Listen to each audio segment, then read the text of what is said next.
Hey kids, welcome to Off the Wagon. I am your host, John Patrick Robbins, aka the Mad Editor, and with me is a fantastic writer, editor, just all around good dude, and a good friend of mine, Jake St. John. Jake, it's great to have you on the show finally.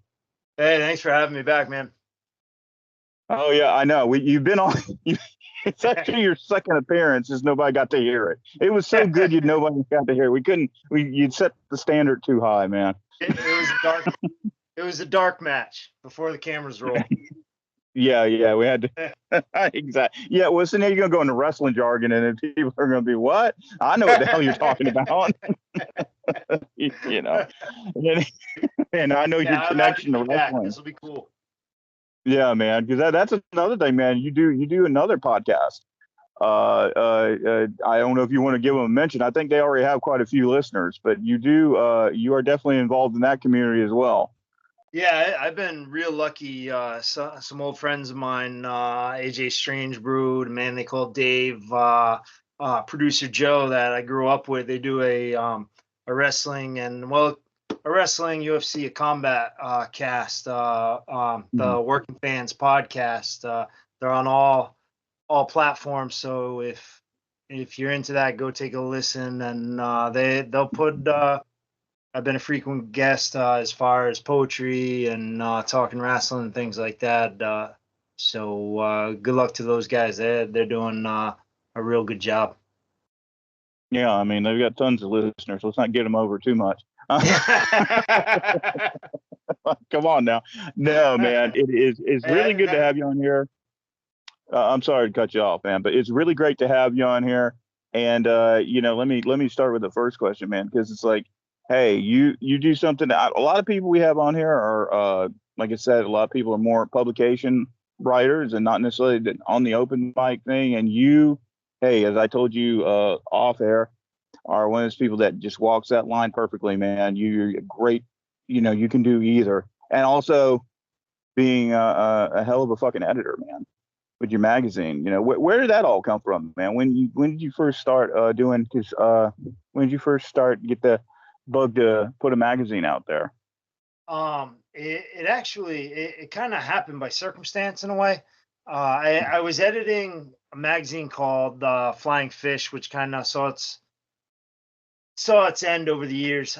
But as far as Elephant was always a project. 'Cause I always am thinking how can we get poetry out to people? And I years ago, I got a printer, and I'm not very technologically sound, so I was playing around with the printer and just seeing Hmm. what it could do. And then I kind of realized, like, hey, wait a minute, I could throw about 8 different poems on this sheet of paper, fold it up, throw it in an envelope, put a stamp on it, and I can mail it out really easy. And then I realized, well, I could do 2 pages staple bound and get it out there. So it really was just kind of troubleshooting with a printer, and I started adding some poems in just to kind of see like formatting and everything. And then over the years, it just kind of took took life of its own. Which I have a weird story about Elephant. We did an issue back in the spring of 2022, and I was looking through my files, and there's no digital file. There's nothing anywhere except for a handful of print copies that I have left. I have no idea what happened to any of the files. It's like the government swooped in, took them away, and so this is too dangerous. We don't need people listening to this. Jesus, that's it. Welcome to the nightmares of being an editor. Yep. So, So, but I got some hard yeah. copies, so I'll put some away just to have for the books.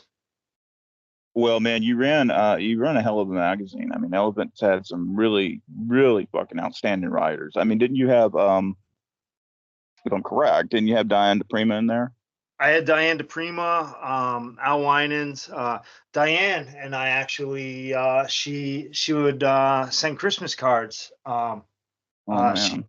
Yeah, she had a great eye because I screwed up one of her poems once, and I got an email from her. It was a textbook. It was a text box spacing issue, and Mhm. she was. I got a very very very interesting email from her, which I totally understand. Like, it's gotta suck seeing your Yeah. poem misformatted, and completely apologize. I reformatted the whole thing, got more copies out. So, but she was very understanding. She was lovely. I still have some of her Christmas cards over the years that she exchanged. Yeah, she was fantastic. Damn, now that it does happen, and it seems to always happen. I don't know why, man, but like I know even for me, sometimes the people that I most want to get into a magazine or something like that, that's where the fuck up will happen. The one person you can't fuck up with, it'll always happen. You Yeah, know? yep, yeah. Um, Al Winans, who I've talked to you about. Al, like his North Beach Revisited poems like changed my whole outlook on poetry, my whole philosophy, my whole style of writing. And the first time I emailed him, it was late at night, and I had about 10 or 15 unanswered submissions. So I was like, well, I'll go through, and I had Al's book, and then I realized that I had an email from him, so I'm going back and forth, and then I was reading another email from a poet out in Philadelphia, and I accidentally emailed Al, and I was like, "Hey, John," and then went on. Al wrote me back, and he was like, "Jake, great hearing from you. Glad these poems are going to be in the magazine, but why are you calling me John?" And I was like, "Oh my God." Mm, It was, but I actually I got to spend time with Al and Neely Tchaikovsky out in San Francisco. I had some coffee yeah, and some pie out at Neely's house. So everything's cool. I love Al. I credit him with changing my path of poetry. really, that's it. And of course, and then hanging out with Neely, who we lost a ways back. How was Neely? Yeah, Neely was fantastic. He's just actually Neely. I first met Neely in my New London days. We Mm, had we were doing we were running open mics twice a week. Once on a Sunday, once on Thursday night, Sunday afternoon, Thursday night, and there was John Landry, and there was another feature from New Bedford when John was on the East Coast. I can't remember who it was, but they whatever happened and couldn't make it. But Neely was in town to visit John, so John brought Neely down, and Neely subbed. So I mean, getting Neely for a feature reading as a backup, yeah, it was mind blowing. Like to meet him, and then I got to have coffee with him in my cafe in New London at the time, and then I got to have a drink with him out at the Trieste out in San Francisco. So it was kind of cool to be able to say that I did that with him. damn, that is awesome, man. And like I said, we don't have enough open mics on, but man, how I gotta ask you, man, like for you, how was that first time you went to read, man? Was it just torn up with nerves? I mean, tell us about it. It was so. This is a story that I tell often. It was the winter of 2004. I'd gotten off the road. I was hanging around town, and I got in touch with an old friend, a couple old friends, and we went to grab a coffee out in New London. And I was feeling a little good. I was feeling high on my words and everything. So Mhm. I was like, this is the year that I'm gonna read poetry. I really started focusing on the craft and everything. So I was kind of like just kind of throwing it out there. Like I'm gonna read, and I'm not one to get up in front of a crowd at all. So it was all just talk to me. I was just hot air, Yeah. and got up to the counter to order the coffee, and there was this beautiful sheet of paper, white, all black Sharpie. Could tell that it was photocopied 100 times, and said "Open Mic Poetry Sunday 2 to 4." The Backroom Mhm. Poets, hosted by Tom Weigel. And my friend, she turned around, she looked at me, she goes, "I know what we're doing on Sunday." And I got up, and it was a very it was an intimate crowd. It was a small room. It was very small, back, like it was a back room, tea room, and Mhm. there's about 10, 15 folks there. But everybody kind of seemed to be in the same boat. There was a couple poets that had clearly been doing it for a while, and they were more than helpful. And that's how I met Tom Weigel. And the following, I Mhm. read a poem that weekend that I wrote on the floor of a Las Vegas apartment at like 4 in the morning, just sweating because we had no power. And I wrote the poem, and I read it, and Tom snagged it for that was my first poetry publication. Really was the American Stranger poem. Damn. Well, that's cool, man. That it is weird how that works, though. You know, Yeah, you meet people it, who they run a magazine, and then it's like it is strange, man. But yeah, it, I it mean, is. you No, go yeah. ahead. I didn't mean. No, no, no. Go ahead. Go ahead. I have a hard time here, and I'm deaf as hell. Everybody knows it. I'm deaf in my right ear too.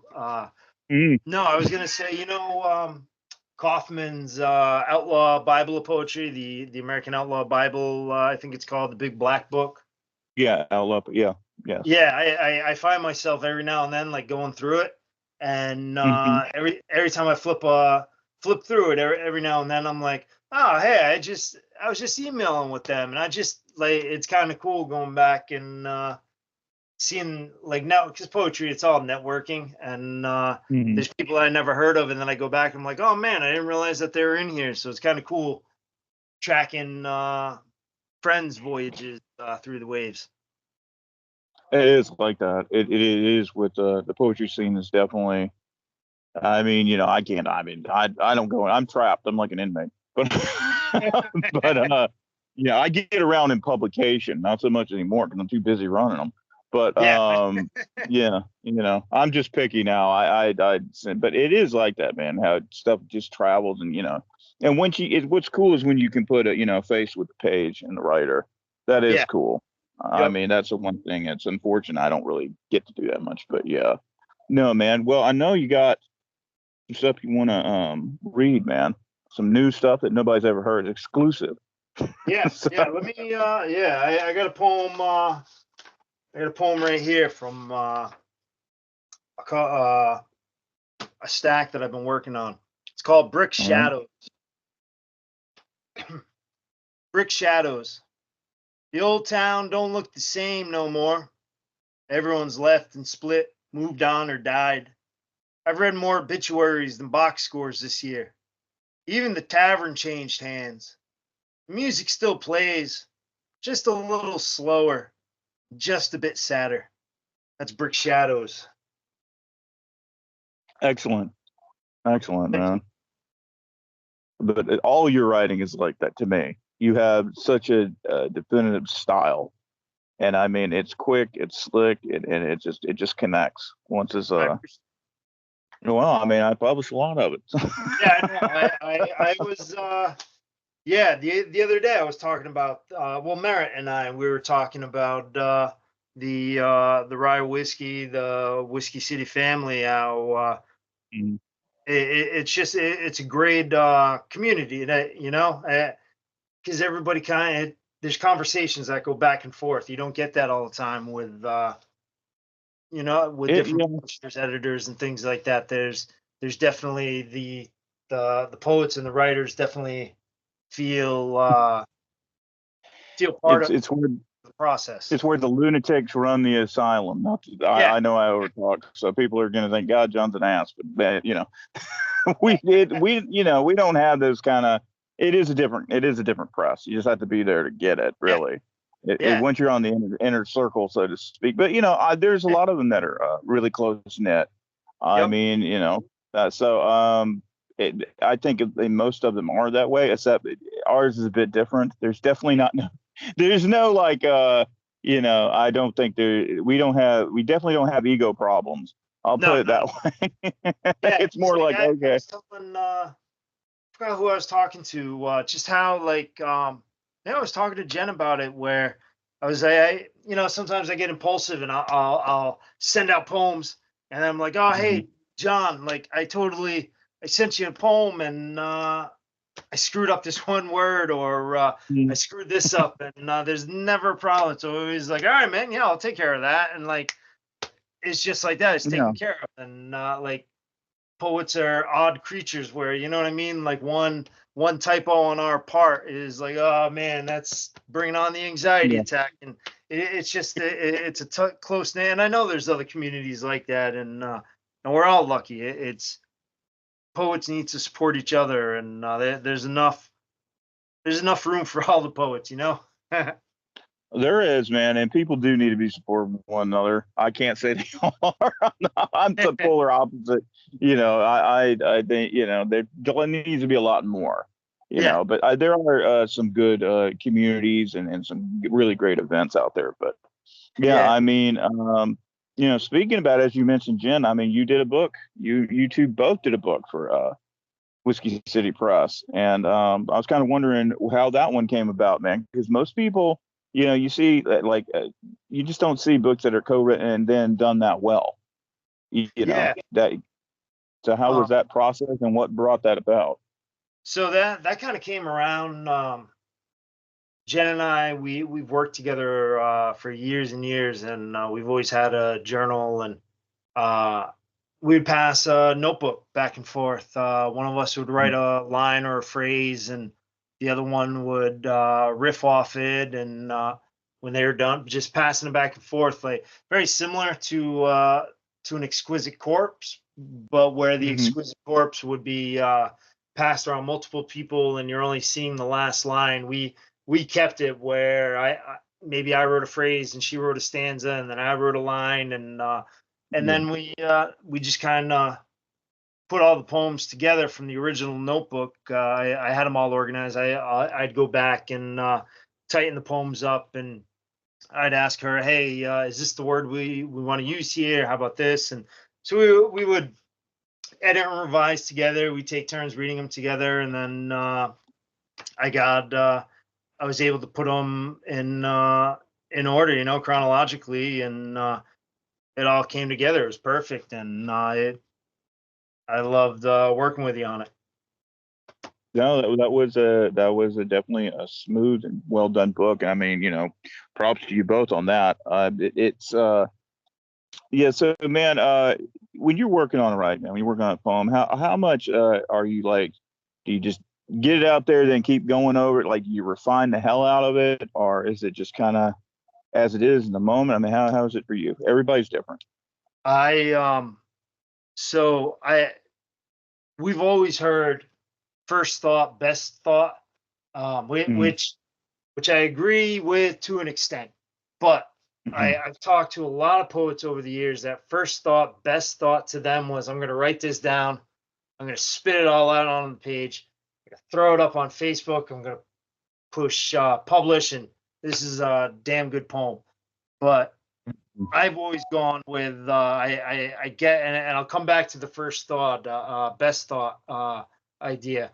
I When a poem comes to me, I could be driving down the road, I could be doing a million different things, and the poem comes, and I can hear the poet's voice, and it's reciting the poem, and I'm trying to memorize the poem.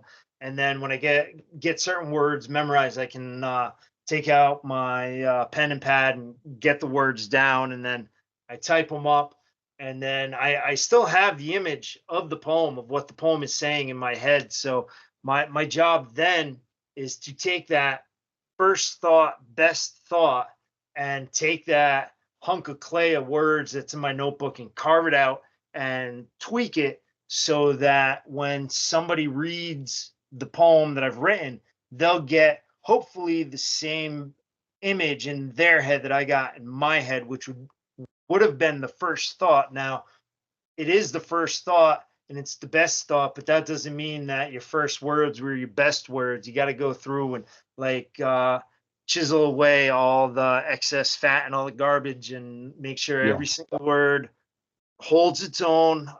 So there is a truth in first thought, best thought, but then it's first words probably not the best words. Mhm. You got it. There's always room to edit and revise. Always. Yeah. That's a lot of first and best. That's very confusing, but okay, I got you, man. So I'm like a chimpanzee. I just fling my shit at whoever comes by. Yeah. No, No. I used to get so mad at open readings where like poets were like, I just wrote this down and I don't have to change any of it. And then you hear it and you're like, Yeah. man, why would you even read that in public? I'd be embarrassed. And not it like the editing and Mm, revising, to me, that's where the craft comes in. That's where you can make yeah. sure that that first thought, best thought is thrown up there and it's perfect. You want to make sure, like if you're painting a picture, you're not just gonna take a couple Mm. cans of paint, throw it on the canvas, and walk away. Or maybe you will. I don't know. I'm not. Everybody's different, man. I have to Everybody's say, different. but yeah, I think the older you get, Right the more now, you refine it. right now, there's a painter out there listening, and they're saying, "I'll never read another Jake St. John poem again." That's exactly how I paint my You killed paintings. your fucking audience. Yeah, Yay. killed the town. Killed the town. Oh God! Hey man, read it. Read. See, I love. I always give a hello to my good buddy, man, Michael Ingram. But you know, no, I'm gonna do like he does, man. Read us another poem. All right, I'm gonna I'm gonna go to, since we were talking about Lip Sleeve Scars, I'm gonna go to Lip Sleeve Scars. Right. That is a fine book by an absolutely fine press. Yeah, Did it's a terrific book. They say it's one of the greatest books published in that time by one of the greatest presses. So who might argue? I've heard that same thing myself. So yes. I've had Rolling Stone magazine kicking down the door trying to get the rights to it, and I'm not answering the door. That's All right. We don't sell out. right. This poem's called Satellite, and I picked this poem because I had a ripped off piece of paper stuck in the book on that page, so I took it as a sign. Satellite. I stare up at the moon tonight in hopes of catching your reflection. As I gaze, the stars fall away and night becomes desolate, like the branches of the undressed trees. My fingers outstretched, reaching for you, grasping through the calmness. My hands fill with void, echoing the sound of my heart, which beats a hollow rhythm. Distraught and dejected as I exist, the moon, my guide, the empty sky, a vacant map, all leading me back to you. That's Satellite from Lips. Excellent, man. Excellent. And that is available on Amazon, every other place you can buy the damn thing. Yeah. And you buy 10, you get none free because that's the way we are at Whiskey Yeah, Show. We don't yeah. give you anything. Yep. But we'll be your best friends forever. That's God, correct. Yep. You buy a copy, you send it to me, I'll sign it and I'll send it back. that's right. Jake, always, yes, you're always good about it. Well, hell, man, you're just a good dude, man. It's so easy working with you, man. But I never name names, but like that you've done a ton of open mics. I know you have, Yep. and I like how I make that statement, like I've been watching you all this time. But you don't know, I have drones. Um, what is the strange? Oh, come on, give us a funny story. It's something that was just kind of like you're like, what in the hell is going on here? Like just either somebody just being so off the wall or something. You don't have to name names, but I would love to hear one. There, the one that jumps out at me, and I'm sure I'll come up with. I got a couple of them, I'm sure, that'll bounce around in my head, and I'm sure when we stop recording, I'll be like, "Oh, how about this?" Mm, But I'll. So Tom Weigel, I Tom Weigel was my mentor. He was the host of all the open mics. He was New London Poetry when I was coming up, and mhm. he was my mentor. But he was one of my greatest friends, and I could send him a poem, and he would either tell me he. The thing with me is, if I send you my poem, I want to hear what you think. So I'm not going to get offended if it's a garbage poem. I want to know if it's a garbage poem, And Tom Yeah. never pulled punches. So Tom and I had a very close relationship up until his passing, and he was a very he. If poetry could be a person, it would have been Tom Weigel. He just encapsulated everything that poetry was. He lived for the art. And I Hmm. say that because there was an open mic and I love Tom, and I had the day off or something. And so I scribbled out it was like one of those days where I scribbled out 5 or 6 rough drafts, and then I had the open mic. So I figured my set, I would go and I would try these poems out. Um, and I was known from time to time, like while I was doing my open mic reading, I might edit a poem while I was reading it. I'd stop and cross it out or whatever. So I get up there, and this one night I get all these brand new poems, not even typed, they're all in pen. And I get up there and I announce the first poem, and Tom's sitting in the front row and he's got the clipboard, and I announce the first poem, and I just hear Tom go, not this one again. I was like, I just wrote it about an hour ago, and I was dying. But just things like that, because you never know what's going to happen at the open mic. One year, a man stumbled in dressed like Santa Claus, who he may have had one or two more beverages than he probably should have, and he came in and we read poetry while there was a very inebriated Santa Claus wandering around among all of us. That's classic. I love it, man. Somewhere. I promise it wasn't me. No, you never know. But God, man. Well, I know you talk about Tom, man, and he just sounds like an awesome person, man. How important is it, do you believe, to have that kind of person to, kind of like a good mentor, so to speak? It changed my life because every poet, especially when you're young, when you're younger, because you think you're bulletproof, you think everything that you're writing is perfect. Yeah. You need somebody who's been there, somebody who's really been in the trenches to say, hey, this poem has bones, but get rid of 3 of the 4 stanzas and then start again, because all of it's garbage except for this part. This is your poem here. And it's tough. There's a lot of folks, poets, like there's a lot of fragile egos that it took me a while to be able to take constructive criticism. Now I thrive. I've got Todd Cirillo's got about 40 of my poems right now, and he's taking a look at them to give me his feedback, and I love it. Like I don't want to publish a poem if it's garbage. If it's garbage, let me know before I put it out there. Yeah, I agree. Yeah. Having a good mentor is like having a coach in sports. They're gonna. Tom was that like unique. He was just unique. He was special. He gave me books that I needed to read at that time, and he knew which ones to give me. Bob Kaufman, Tom Clark, Ted Berrigan. He knew when to give them to me and when to say, "Hey, lay off this guy." Like I know it's Bukowski's birthday today, and because of Tom, I never read Bukowski until I was in my 30s. I always heard about Bukowski, and I would ask Tom, and Tom would say, you don't need to read them. You're doing fine. You're doing fine." And then finally, in my 30s, I was like, "Tom, I read some Bukowski," and he was like, "Yeah, you're old enough to you're old enough to get through it." And that we talked about how not having a mentor or trying to take the voice of another poet can infect you, and I'm glad with Tom. Like he was always giving me poets, switching up the poets. So I never had any one poet's voice in my head. And I think that helped me gain my own voice, where I wasn't trying to be somebody else.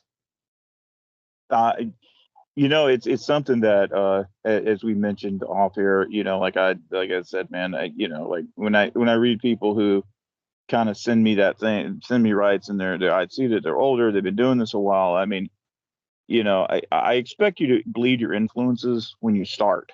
Yeah. By the time you're submitting to publication, you ought to know you, because I want to know you. I don't have no desire to, it's like, like I said, like an Elvis impersonator. I have no desire to. Yeah, exactly. I don't want to see it. It's annoying, and I know I used to be, a long time ago in land far away, when I was submitting work out there, I used to see guidelines and editors who purposely said, do not send us any kind of Bukowski-esque things. And then, I just think, oh man, it's so, the longer you're in this, the more you get it. Yeah. And honestly, I think the better you become. But yeah, dude, it just gets kind of old. As an editor, it'll drive you fucking crazy. I don't know if you encountered a lot when you're doing Elephant, but I mean, you were kind of also handpicked. I mean, that magazine had I was lucky enough to be in an issue and had some excellent writers. You do know how to pick them, man. It's Yeah. really Yeah. I think a lot of the poets that would submit to Elephant either knew about Elephant, had seen a copy, or heard about it, because my goal with that was to get as many different poets on the page to as many people as I could. And I always kept so poets would always send me like, hey, here's 6 10-line poems. And they, you know what I mean? Like if I got 6 10-line poems from 10 different writers, I might get 2 issues out because one, I have a lot of good poems to pick from, and they fit on the page. Like I Mhm. poets knew, like I had some poets that sent me like page and a half poems, and I was like, dude, that's kind of productive. Like, give me something like it's kind of like it was kind of like I wanted it to be like an underground poetry. Like, hey, this is what underground poetry is like in a snapshot. But Yeah. I always on the back page, the back page always had room for one long poem because that's where I would include the submission guidelines, which Mhm. were no guidelines. It was, hey, read Elephant and see what I'm doing, and then send me the poems that would fit. But I also had about 7 or 8 different magazines, different publications that were all print with contact info, which I was always that was always my favorite part of Elephant, was trying to promote other magazines to get other people getting point. You know what I mean? Like somebody gets Elephant, Mhm. not only are they getting Elephant and seeing these 15 poets, they're getting Elephant and they're getting ideas of 6 other presses that they can either submit to or go out and look for. Yeah. Yeah, that's one thing. People should always read whatever mags they're in. I do not get just I hate this kind of that's one thing about publication writers that drive me crazy. They'll just go on a submittable list and look at a bunch of places. They see a bunch of names. They think, okay, I'm going to submit to everywhere at once, and it's just kind of like throwing shit, really. Yeah, It's very annoying because I always try to target. I was a little bit different. I always try to target. I always stay me, yep, but you do learn to refine any craft. I mean, Jesus Christ, man. I was way different when I started than how I am now. But yeah, I always try to, definitely see what people are putting out, and then, you know, I try to kind of give them something I know they may want, especially if they want a shorter style. That's the thing. You really need to challenge yourself, yep. just like you were saying with like even working with an editor. Like when you work with I mean, one thing I can definitely say about Todd, man, he is a bulldog. He'll give it to you straight. He's not going to bullshit you. I know Yeah, that much yep. about Todd when it It's comes to, and it's a good thing though. I respect that about him, and also I just think that's being a real editor. yeah, There's a thing going around now. I'm gonna make it's a very unpopular statement I'm gonna make, but I don't me, I don't care. Uh, there's I'm a ready big for difference the between an editor and a copy. yeah, There's a big difference between an editor and a copy and paste editor.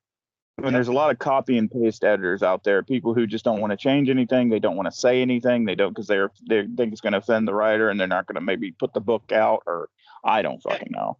yep, And that needs to stop. yeah, You got to have some balls, or you're not yeah. an editor.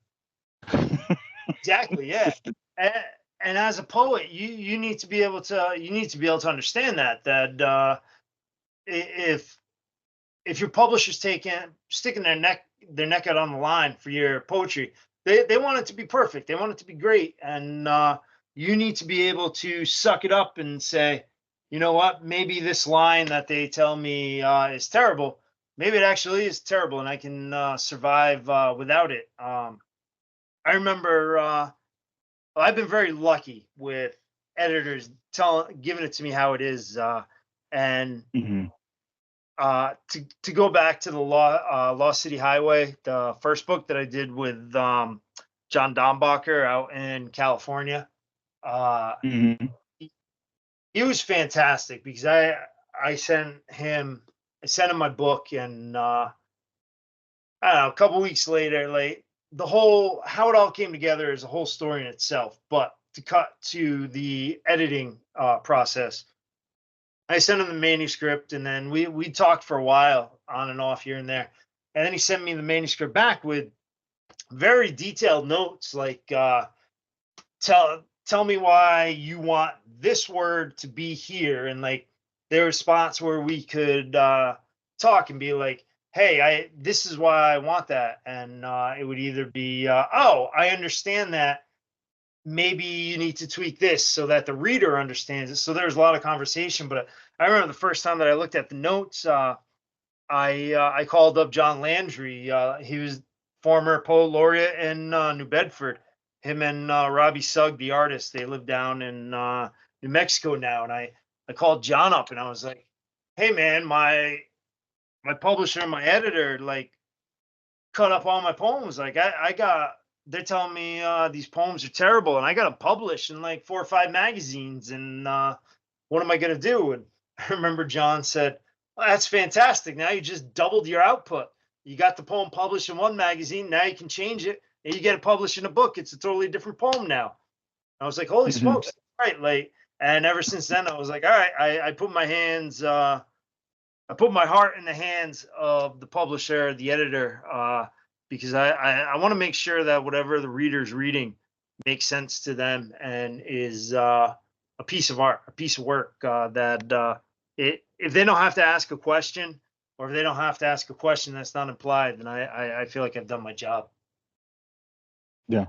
Well, I mean, you always hit them out of the park, man. That's just my opinion. But I appreciate I that. mean, Thank well, I mean, I know you worked at it, man. I know you respect your craft, and you have that voice, man. You have that certain style. And that's the best writers always sing. You know, they're not trying to be, like I said, I like original voices, and the best writers, no matter my opinions of them, uh, they all know what they're not bleeding their influence. They are being themselves. That's you. Exactly. it's just that's the thing. No matter and I will say also though, when you submit to a magazine and an editor, if they're actually make all these changes, also you got to respect who you're sending to. If they're a terrible writer, I'm Yeah. sorry, because not everybody's good at something. They're just not.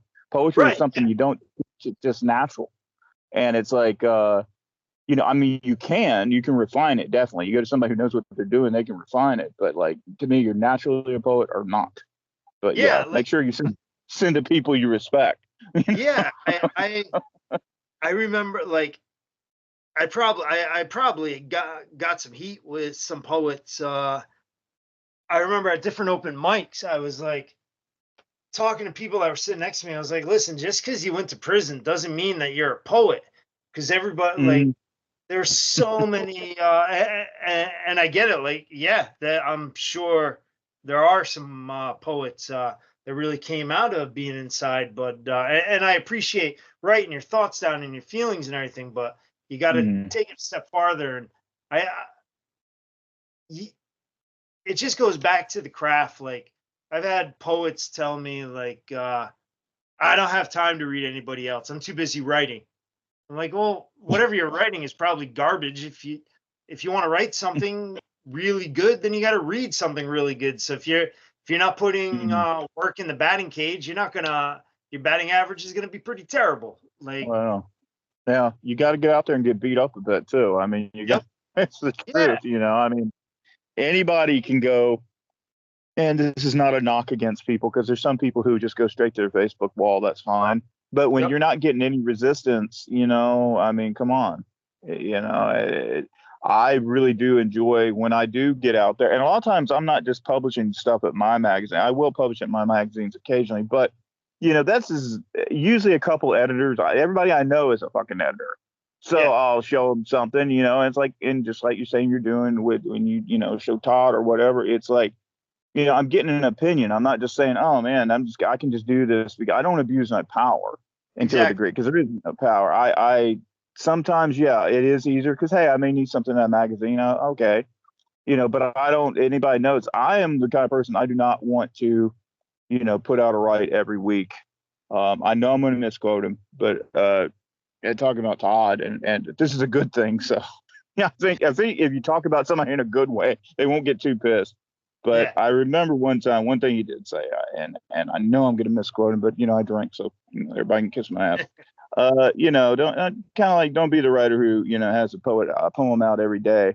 Yeah. Like be the writer that has the one poem out, that everybody's reading. And it's a misquote, but it was something like along those lines. And he was right. I have to agree because there's some people that they've got a write up every fucking day, and Yep. it's like, well, okay, but I can't concentrate on, I just, yeah, just a little bit of, you know what I mean, a little bit more finesse sometimes. Yeah, Nothing. I've talked to Todd about probably had the same conversation with him. And the way that I've always looked at it, and the way that I've always organized my books, I want it to be like a concept album where Mhm. you're going on a journey. You're gonna laugh a little bit. You're gonna get a little Yeah, sad. We're gonna get weird. We're definitely gonna get weird, and we're gonna have a good time in the book. Um, yeah. so I always want I don't want to put out too many poems at once. Like I look at it as if my book's going to be a concept album, then the poems that I Hmm. put out, they need to be the singles off that album, and Yes. maybe I'll put one or two out this month, and then in 6 7 weeks Yep. maybe I'll put another one out just to kind of like I you don't want to over you don't Yeah. want to flood everybody with too much poetry or they're not going to care. You know. Yeah. Nobody misses you if you never go away. That's the fucking Exactly. truth. Yep. There's nothing rare about, if you see it every fucking day, it's okay. Then because I've noticed that even with, I'm not bad mouthing writers who are very prolific. At one time, I mean, because I could not get to open mics and stuff like that. So Yeah. my thing was getting in publication. So I was trying to get in it every fucking where I could. And then after a while, I kind of slowed down. But, I'm always trying to change. But I do very kind of different things. I'm a very different kind of writer. I know it. But then again, I'm not copying nobody. So it's Yeah. like, that's the thing. I don't really care about like how strange somebody is. If it's their voice, then hey, I'm 100% behind it. But anyways, man, yeah, man, if you got another, man, read us another. Yeah. Let me go. I was just talking about Lost City Highway. So let me Mm-hmm. go. You know what? I opened up to a poem that I wrote about Tom. Tom lived on Tilly Street in New London. And the title of this poem is The Poet on Tilly Street. Shuffles along the slumped streets to his own mad jazz. Red winter hat floating like a halo above his bobbing head. Plaid sleeves poke through cuffs, a coat of blue sky. He holds a plastic bag that bounces with a backbeat in the shadow of Paris. That's Poet on Tilly Street. A funny story about that. You asked for a funny story before. Mm-hmm. Um, when I wrote the original draft, I edited it. I took care of it, and I sent it down to New Orleans to Joel Daly. He was doing well, I guess he still does Fell Swoop magazine, and he liked the poem. Joel came up, met Joel. I spent some time with Joel in New Orleans. Joel came to New London, but I sent the poem. Joel liked it. Joel published it, and Mm-hmm. um, uh, Tom sent me a letter, and he was like, I read your poem that you wrote about me, and man, you made me look like a psychopath. And I was like, oh man, and in my mind, I was like, I'm trying to like deify this dude, trying to make him like the second coming or something. And I Yeah. totally ended him with the original poem that was published. So I went back and I explained to him. I was like, no, that's not what I'm doing. And I gave him the second one, and he was like, this is something I can live with, or something like that. But I was, Hmm. man, I didn't want to offend you at all. But so it all comes back to editing and revising. I wanted to mention. Can we go back to how you were talking about always evolving? Yeah, go ahead, man. Uh, There are no rules here. I remember I was talking to John Dorsey late one night. This Mm-hmm. was years ago, and I was talking about one specific poet that I was reading quite a bit, and John told me like, yeah, that very good poet, very good poet. Um, and then he said to bring it back to Neely, he was like, you know what? That's what is so special about a Neely Tchaikovsky collection, because every time Neely's writing, he's always evolving. You're never getting the same Neely like twice. And I'm paraphrasing, Hmm. but Hmm. I took that to heart. I was like, you know what? You're right. Like you got to be ahead of the curve. You got to keep going, keep reading what's out there, reading the new stuff, reading what do people want, how are you expressing yourself. So it all goes back to the evolution and the openness to edit. Yeah, you definitely got to be open to that, man. It's something that at one time, I mean, I was bullhead. I'm bullheaded as hell. Everybody knows it, but I mean, you can't do all the things I do and not be a bit of a big personality. But yeah, I mean, but no, man, I can say that the best thing you can do is work with an actual editor and have Yeah, somebody that's not going to kiss your ass and it's going to tell you, hey, that's shit. Yeah, I mean, maybe they say it with a little bit more grace than that, but I mean, I mean, the thing that people need to realize is most of the time, if somebody's putting money in a product, they're trying to help you.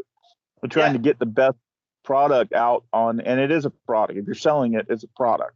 So they're trying to get that, something top shelf out there instead of just something slapped together. I hate slapped together books.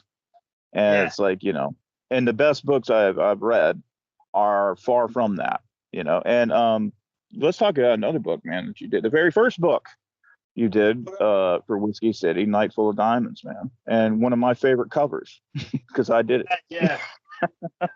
So I was talking about the cover. I was we were out the other day. We were camping a while back, and the sky was setting, and where we were, I was like, "Holy smokes!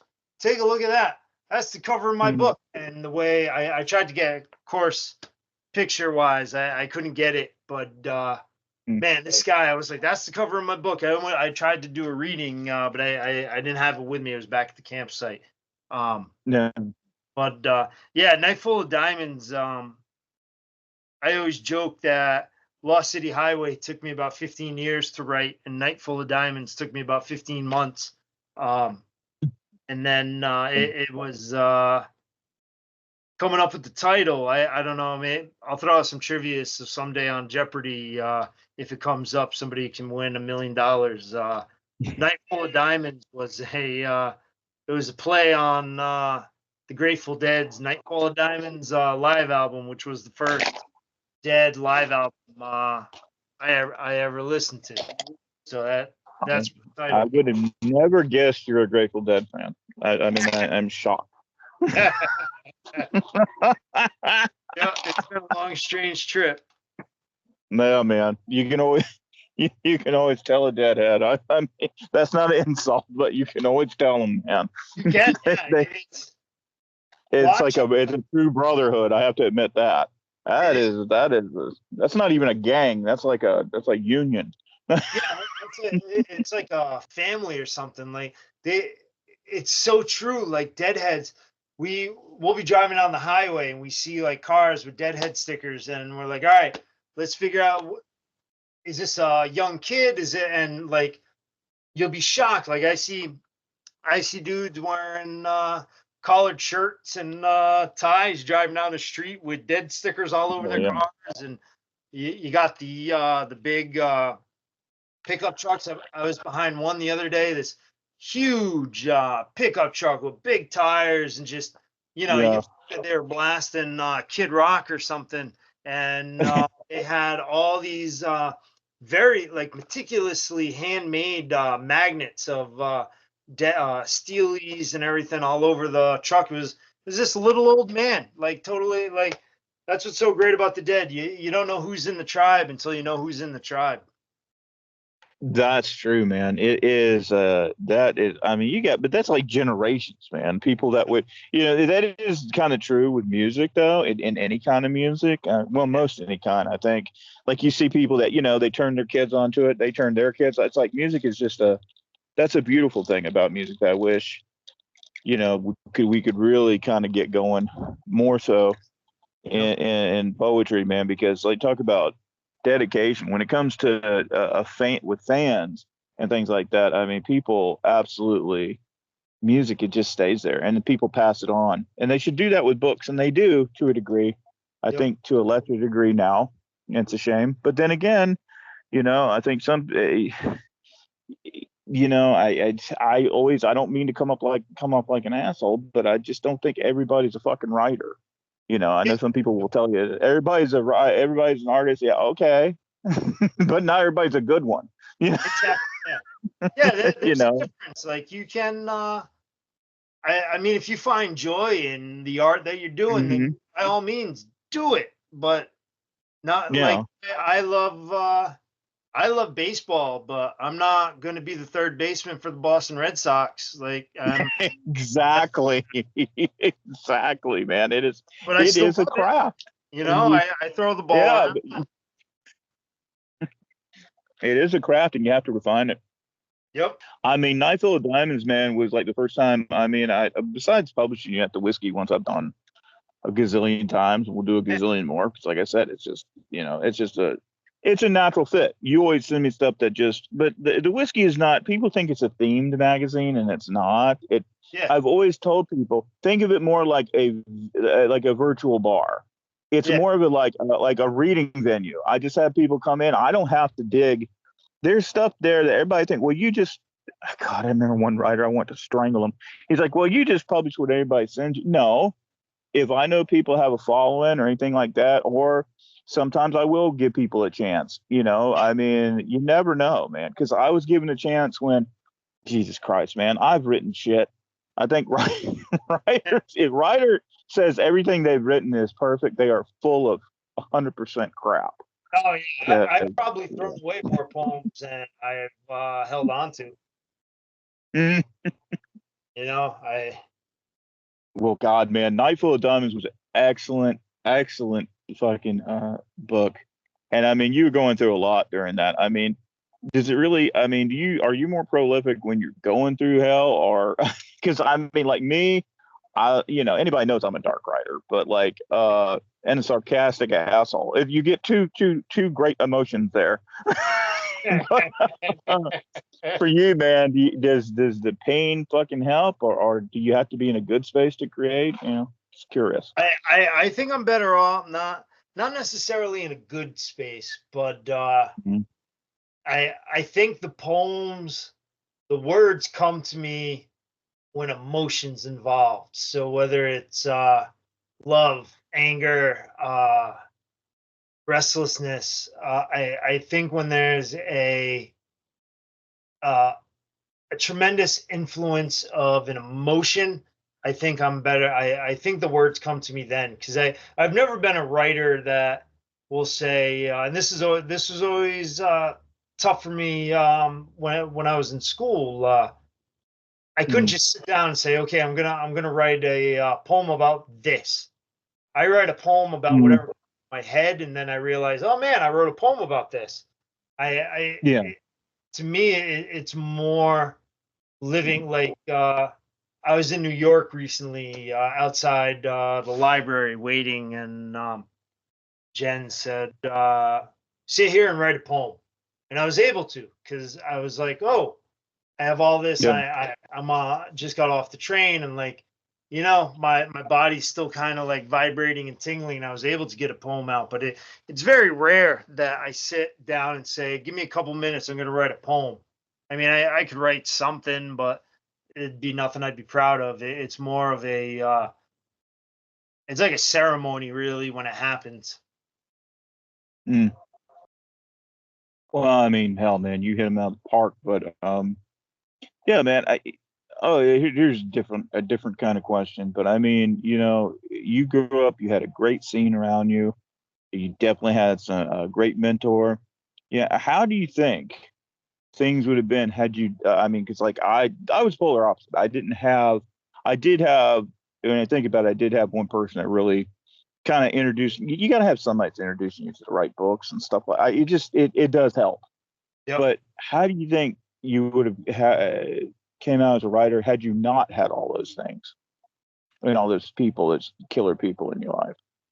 I I don't think I would be anywhere close to the person that I am, close to Mhm. the writer that I am.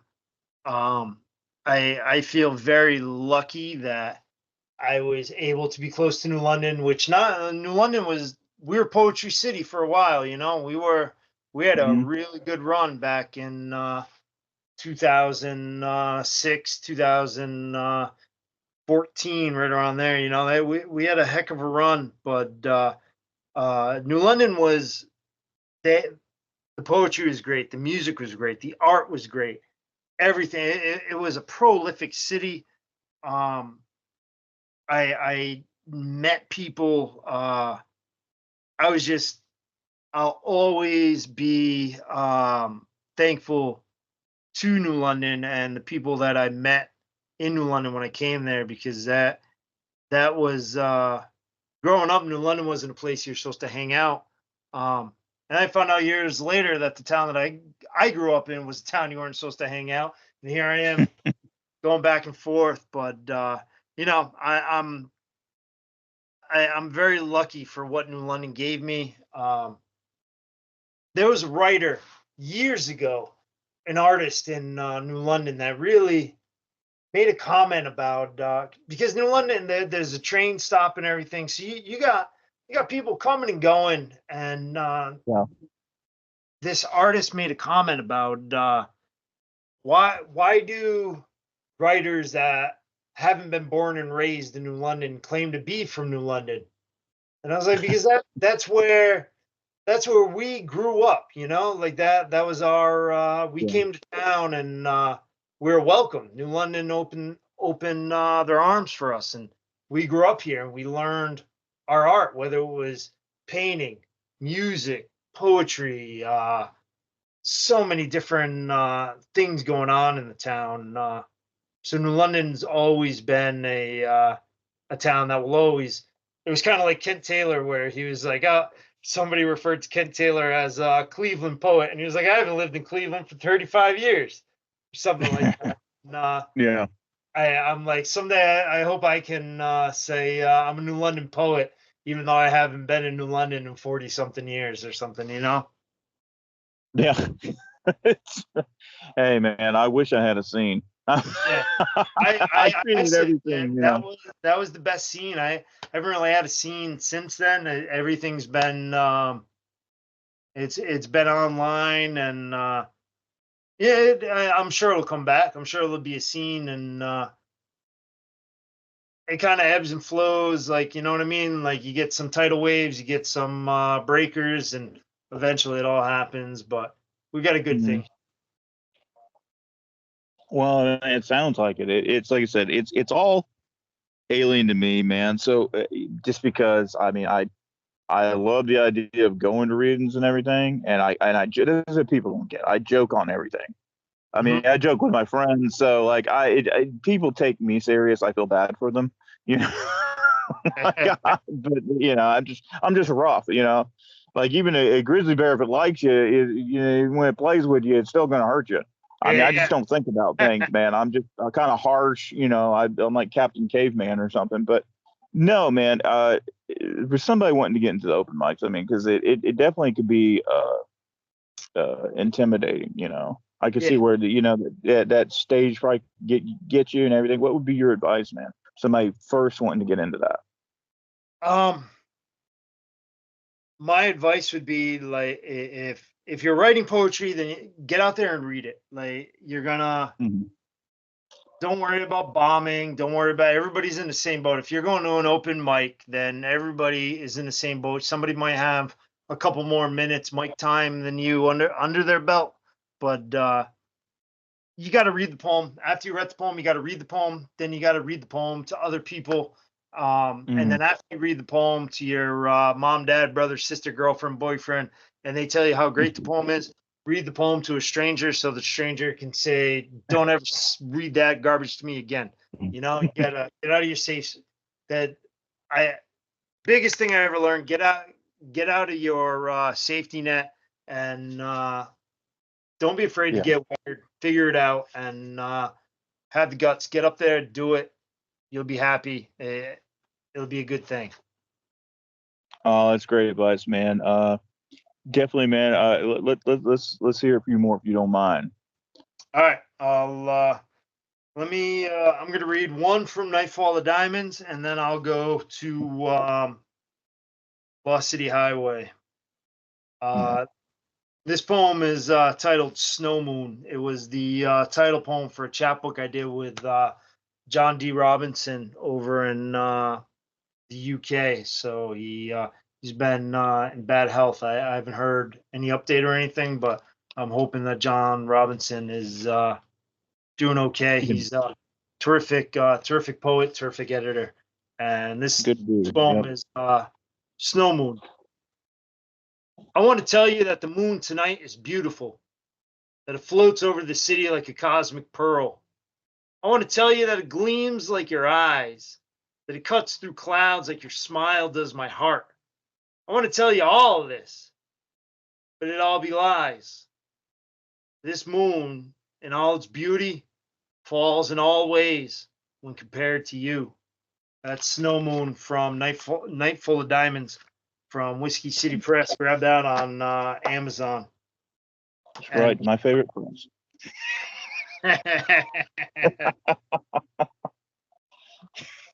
this poem is Lost City Highway from a Jabber publication, or Lost City Highway, which was put out by a Jabber publication. On the rocks. I drink a glass full of moonlight to forget the stars. Beauty is painted on the insides of my eyelids, consuming the cosmos, rotating in a galaxy where breathing alone is considered a victory. And that's on the rocks. Excellent. Excellent. Man, yeah, work is always top shelf, man. I tell you, Nightfall of Diamonds, if you still have that, there's one I like. I'm going to make a request. Yeah, go for it. I do And request. watch me mispronounce it and really piss you off, but we're at a distance, so he can't do anything. I got to hear Grim Reaper is my best friend, man. Reaper's my I got to best hear friend. that. All right, Yeah. Angel. Um, Grim Reaper is my best friend. Again, from Night Full of Diamonds, Whiskey City Press. Grab it on Amazon if you're listening to this podcast. I got a lot of kids that need to go to college, so buy a couple Grab copies. 12 of those fuckers. Yeah, holidays are coming up. Grab one from your grandmother.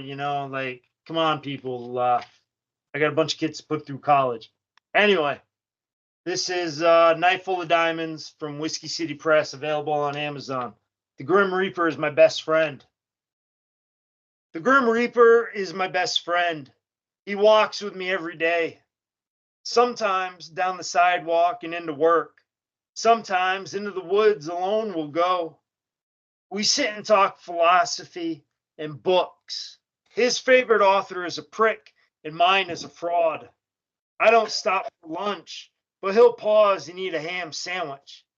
He's kind enough to pour me a drink at any time of day. And in the morning, we drink black coffee together while laughing at the news. Grim Reaper's my best friend from Night Full of Diamonds, Whiskey City Press. Grab a copy on Amazon. Excellent. And absolutely one of my favorite poems of yours. If you didn't know, but Yeah. go figure. I love doom and gloom. So, but that one always it cracks me up. So it's like, people don't get it, man. Even when I write all the crazy shit, it brings. They say dark stuff has a completely different effect. It's like these people who listen to death metal, they end up very happy. Like people who like horror movies. It's just weird. Sometimes that can have that opposite effect on you. So I Yeah. don't either that I'm just a really fucked up individual. Once I think you do as many magazines as I do, you'll be fucking crazy. Trust me.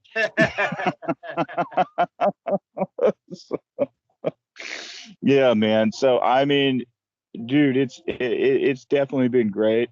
I don't want to keep you on here for forever, but I do enjoy hearing you read, and I've had a hell of a good time.